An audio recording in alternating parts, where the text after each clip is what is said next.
اے اہل کتاب، تم ابراہیم کے بارے میں کیوں جھگڑتے ہو، حالانکہ تورات اور انجیل ان کے بعد اتری ہیں اور وہ پہلے ہو چکے؟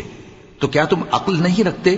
دیکھو، ایسی بات میں تو تم نے جھگڑا کیا ہی تھا جس کا تمہیں کچھ علم تھا بھی، مگر ایسی بات میں کیوں جھگڑتے ہو جس کا تم کو کچھ بھی علم نہیں؟ اور اللہ جانتا ہے اور تم نہیں جانتے۔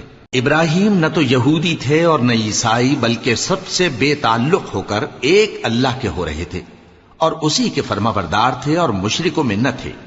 ابراہیم سے زیادہ قرب رکھنے والے تو وہ لوگ ہیں جو ان کی پیروی کرتے رہے، اور یہ پیغمبر آخر الزماں صلی اللہ علیہ وآلہ وسلم اور وہ لوگ جو ایمان لائے ہیں، اور اللہ مومنوں کا کارساز ہے۔